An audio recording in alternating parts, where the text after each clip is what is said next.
Don't the enemies respawn even after you kill them? Wasn't that a thing in some of the Silent Hill games? The item detection's not the best. You have to adjust the camera a bit before it actually lets you pick it up. I really wish that detection was wider. So far I'm really liking the game. The game is fun. I also gotta remember to be silent, because the enemies can't hear me.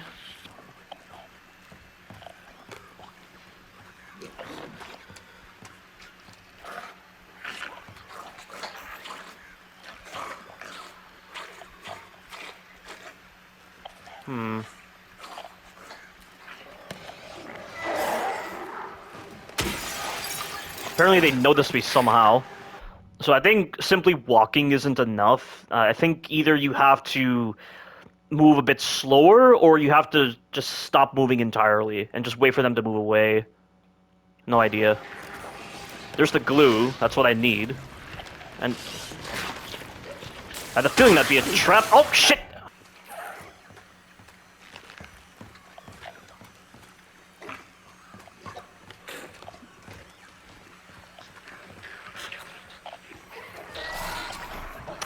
Okay, that is really dumb. I see that crap from Resident Evil 2 Remake, Resident Evil 3 Remake, and Resident Evil 4 Remake is there. You cannot go through doors backwards. You have to ensure the character and the camera are facing the door. How do you let that slip by? That's so dumb.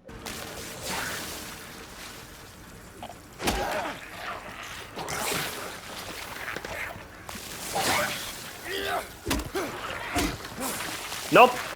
There's no cooldown on that counter. They can just do it again.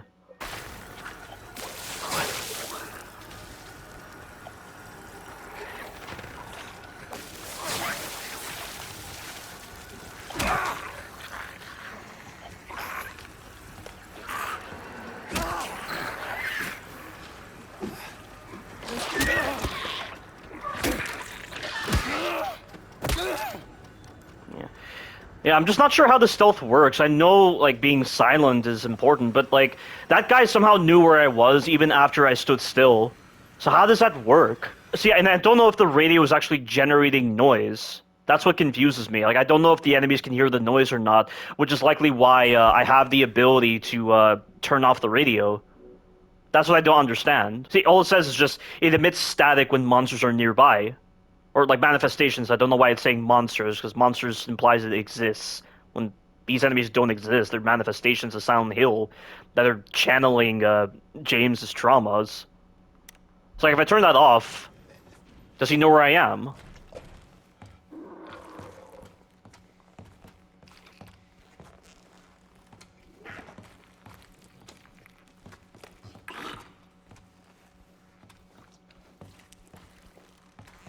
It looks like he doesn't know where I am. Okay, so maybe the radio does emit noise. Oh no, he heard me.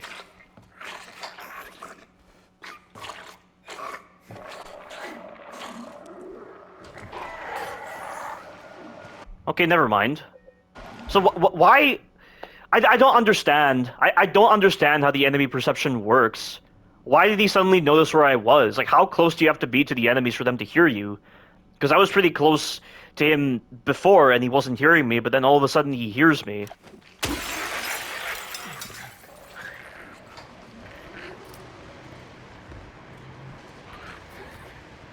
Pick it up, dude. God, that item detection's horrible. Oh, shit!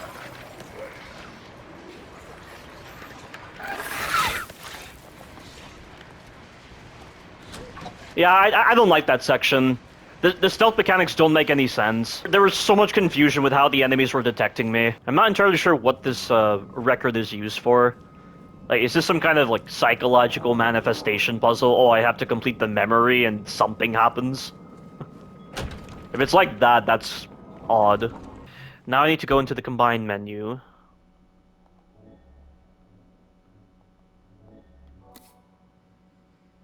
Alright, that did it. But I need a coin. That still touched me? Come on, it didn't even look like he was doing an attack animation. Some lying figures. Okay, that's what they're called. I thought it was lion figures. I didn't realize it was lying figures. Wow, they really stress upon you doing the dodge, because if not, the tracking is severe. There's definitely a lot of fun to be had with experimenting with the melee combat. Is that a cockroach? Shit.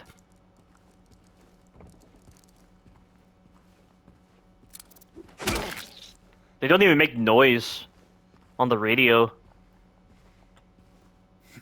There's that crappy item detection. Like, look at that. Like, why? I don't understand how you make that kind of mistake with detection. Okay, well, got that. That was good. Oh, more cockroaches.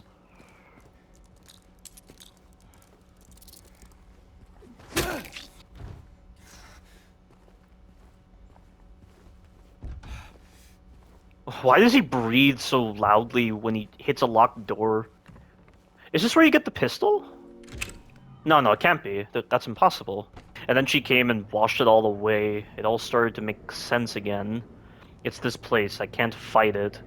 Gotta get my head straight. Quick stop at Texan, then we're going. So is this guy trying to leave Silent Hill? What even is causing this supernatural influence in Silent Hill? Is it some kind of mysterious entity? Is it that god that they were trying to resurrect in Silent Hill 3? Oh, okay. A jukebox button. Okay, that's what I needed. But I also need a coin, right?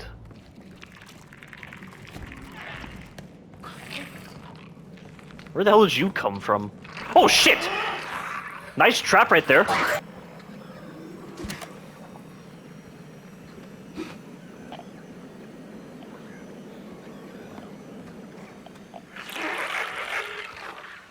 And how did he know where I was? I wasn't even in his line of sight. What the hell? God, the stealth makes no sense. That's it? A syringe? 2 enemies. And a way through a vent just to get a syringe? That's dumb. Yeah, this game is still a lot of fun. I'm really enjoying it. At the moment. It might get worse. So where am I gonna go to get a coin? Oh, the Texan Cafe is circled. So I can probably head there. It always looks like that acid doesn't touch me. Like, I don't know how that acid is hitting me. There's no way that's touching me. They're really strict about you dodging to the left or right rather than backwards, it seems. I mean, previously that acid wasn't touching me when I was dodging backwards.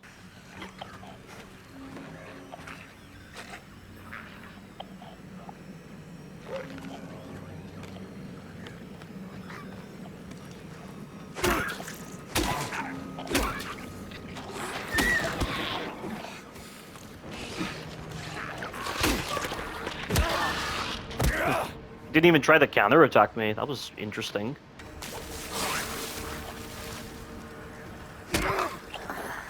Right now, it really feels like the safest way to deal with lying figures is to wait for them to do their big acid attack, get behind them, and hit them once. And you can't combo them when you hit them in the back. James will only do the one attack on his back.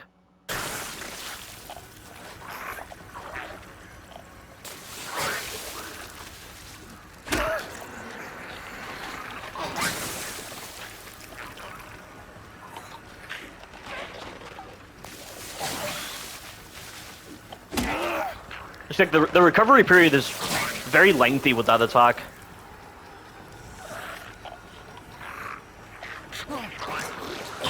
He really wanted to get close to me.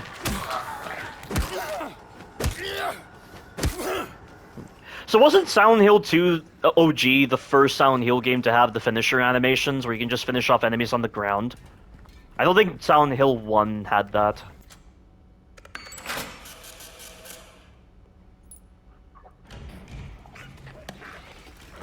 Oh, great. So yeah, initial impressions, Silent Hill 2 Remake's fun.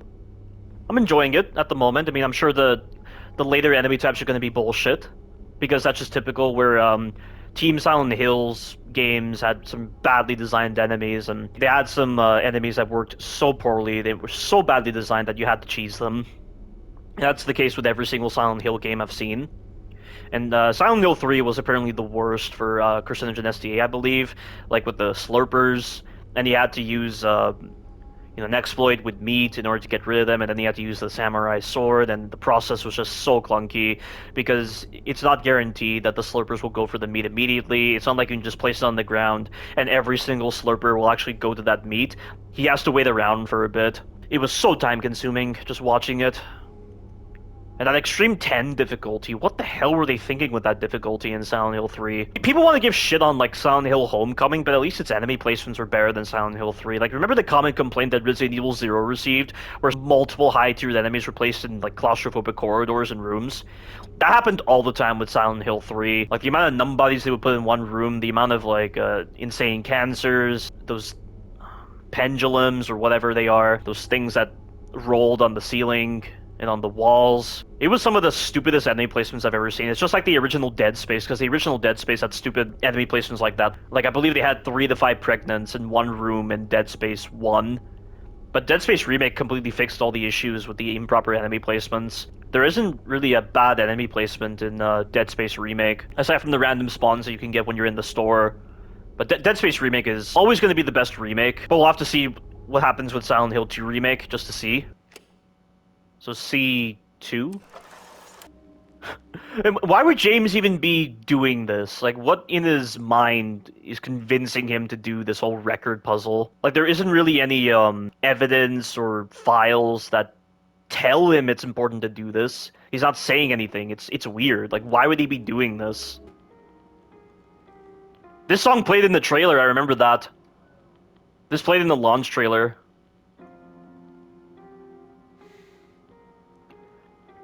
Yeah, but like, see, this is just weird pacing. This is the kind of thing you see all the time with Silent Hill. I mean, you're dealing with all sorts of bloody threats, like manifestations everywhere, and he's eliminated them, but now he's just doing this. I mean, it's just such bizarre pacing. This is the kind of pacing you'd be getting in the 90s, with doing horror sequences and then doing a random puzzle that the characters aren't really like commenting about, or like there's nothing logically that would compel them to do this puzzle. Like, it's so weird.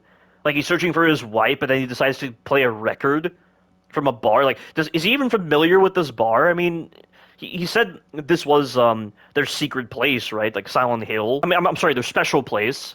But I don't understand what's going through his head. What does playing a record have to do with finding Mary? I don't understand. Why was that janitor so insistent on trying to repair this record? And it coincidentally corresponds to James's memory of Mary? That's what I don't understand. It's just really bizarre. It just feels like the developers, like the original Silent Hill developers, they just kind of viewed everything as a joke. I don't know. It just comes across like they wanted to be like very silly and goofy that way, just subtly. But this is not really subtle. This is pretty obvious. Like, I don't understand.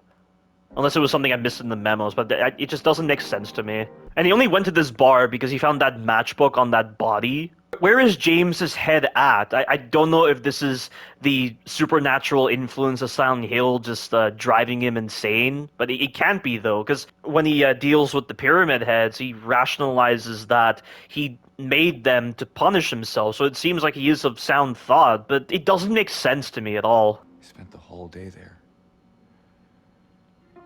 Just the two of us staring at the water. This entire puzzle just to recollect a memory. Like, was he having trouble remembering that memory, and that's why he's doing this? It makes no sense to me. And he gets some kind of key, I believe. How convenient. Like, did he even know that key was in there? Like, I knew he would get that key, but did he even know it was in there? I mean, I don't get it. Like, if we just go to the memos. Yeah, like, nothing here has anything to do with Mary. Same with this one. I'm just really confused as to why James would be doing this. What does any of this have to do with Mary? And he got all that from a song? Like, how was that song a retrieval cue for that specific memory? Like, it's not like he listened to that particular music when he was with Mary staring at the water. Like, it's just so illogical. Or is it like the supernatural influence is kind of bringing his subconscious out a bit, and it's like, oh, my subconscious is telling me to investigate this bar and do this puzzle to get a key because I know there's a key in there. Like, nothing in these notes talks about the key, why he would even be trying to go to this particular bar. Like he knows he's going to make progress towards something. I mean, wouldn't he try to go to that place on the river? Like, why would he be trying to go to Silent Hill directly? Is he trying to pass through Silent Hill to get to the lake? Is that what's happening? Like, I'm not understanding. But see, like the path he took to get to Silent Hill is nowhere near the lake. He's going parallel to the lake. It really doesn't make sense at all. Like that's just one of the most confusing parts about this. Whereas with like Sebastian and Kidman, because they were in that generated world created by STEM, they had to make progress somehow, and so it'd be reasonable that they would do this. They had to find Leslie. I mean, not that they had to find them. Like Leslie, like they weren't exactly aware of Leslie's significance. I know Kidman was. Kidman was aware of Leslie's significance because of his unique psychological makeup. Remembering Ruvik's line specifically, he mentions this about Leslie. He says, subject's case history cites developmental delays, indicates issues with communication, social cognition, repetitive behaviors, signs of synesthesia reported. Genealogy suggests increased susceptibility to external stimuli, pattern adaptiveness. Could you be what I have been searching for all these years, and under my own nose? Unbelievable. There can be no mistake. This one is compatible. Like, it was not just like Leslie's psychological makeup. Leslie also lost his parents. Leslie was such a unique subject that it makes sense why Ruvik would want him. And Kidman was aware of that. Sebastian wasn't at the time until he saw Kidman doing what she was doing. Like, by the end of the game, he realizes that Kidman is not just some rookie detective, and Leslie's not just some ordinary kid. And he didn't trust Kidman at the time because she had shot Joseph, and Joseph was apparently alive somehow. They confirmed this in Evil Within 2, but without a sequel, it was completely pointless to make Joseph seem like he was alive. But, like, STEM was a completely different world separate from reality, so I could rationalize Sebastian and Kidman going through the puzzles they had to go through. I mean, in certain cases, Kidman went to Mobius, and her memories of Mobius, I mean, I'm not entirely sure if they're her memories. I know, like, Sebastian, a lot of the locations didn't really mean anything to him. I know, like, in Evil Within 2, he goes to his own house, and it's part of the Union, likely because of Myra being inside the STEM. I know, like, some of the puzzles he went to Ruvik's mansion in Chapter 9, and he was learning about Ruvik there. I mean, he even, like, rationalizes it to be, like, walking through someone else's memories. I mean, as Marcelo Jimenez said, it's like linking brains together, showing everything on an electrochemical level, emotion, memory, perception, all of it, directly. It's unprecedented. The implications on psychology, on pharmaceuticals, on consciousness itself. And like Sebastian is like, great, so your research partner is a psychopath, and we're all inside his head. And then Jimenez is like, not exactly, no. All of us are contributing on some level. But Ruvik is the only one with conscious influence. And then Sebastian says, you know how he thinks. What does he want? And then Jimenez says, well, it's just a theory, but I'd say he wants us dead. Like, it all came back to Beacon in the end. Like, Beacon Mental Hospital was, the key location that was present in a lot of the locations Sebastian went to. And, like, even Joseph recognizes it. That each time he comes across a sensory deprivation tank, which I didn't even know they were sensory deprivation tanks, like those little bathtubs that you saw individuals in STEM. I didn't even know they were sensory deprivation tanks until I watched Stranger Things in 2022. So for a long time, between 2014 and 2022, I didn't realize those were what the bathtubs were. They're sensory deprivation tanks, likely having a lot of salt water to dull the senses and make the mind more accepting of the reality generated by STEM. That's my theory on that. I'm pretty sure that that's what that is, because they use the sensory deprivation tanks to immerse Sebastian into STEM at the start of Evil Within 2. But basically, I feel like there was a lot more logic with Sebastian and Kidman's actions, with what they were doing, compared to what James is going through. Like, Silent Hill apparently exists in this reality. I mean, we're not in the other world yet. I know that. We're not in the other world, so I don't know how the other world works specifically. I don't know if it's like a blurring of the lines between reality and the other world. I don't know if the cult's activities are what actually brought the other world into Silent Hill specifically. I don't know. I feel like the lore is all over the place with the later games, because all the Silent Hill games feel very disconnected from one another.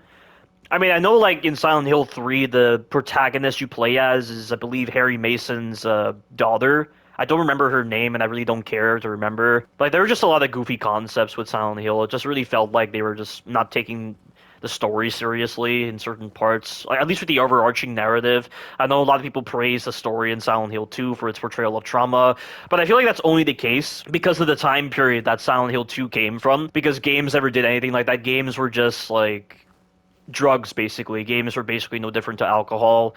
Games were basically mindless plays. They never had anything to them aside from just rudimentary physics and simple gameplay that pleasures the mind of the ignorant, of the man-child, this and that. Honestly, gaming began when Resident Evil 1 released, because Resident Evil 1 really tried to enhance the gameplay experience. It really tried to introduce new concepts. It really felt like they wanted to do more with the story, like the story compared to previous games that released in that generation. It had a story. I mean, I'm not that familiar with a lot of games back then because a lot of them were just like sex things or like mindless shooters or anything like that. Never anything in depth, never like pieces of art essentially. But Resident Evil 1 honestly felt like the place where gaming started. So because of the fact that games were in the state that they were, that's probably why Silent Hill 2 is recognized by so many as being impressive, because it was a unique concept at the time. But you introduce that same concept now, and it's not going to be as impressive. It really depends on the state of mind, because of course the state of the world has a huge influence in the way games portray their worlds, the way developers write their stories. That's probably why Silent Hill 2 is lauded by so many as being impressive, because of the time period it released in. I mean, I know there are people today that say it still holds up with its story, but I really don't see what's so impressive about the story, because I've seen so many movies, so many shows that delve into this whole idea of trauma, and the whole supernatural aspect really takes me out of it. I mean, previously I wouldn't think anything of it. I mean, I don't remember how I thought about supernatural elements when it came to storytelling, because I was impressed with the way the supernatural elements were handled in Ghostwire Tokyo, for instance. That game released in 2022, and they really tried to stay more on the science side of everything, and they tried to add rules in order to make the rules of the world very interesting, and therefore keep you grounded a bit. Because honestly, like with supernatural fantasy or magic-based shows or like any kind of media like that, it always feels like there's MacGuffins. It always feels like, oh, here's a random object you have to get. Oh, here's a random ritual you have to complete. Oh, just like pluck ideas out of thin air and just place it into these experiences, and that just leads to a lot of like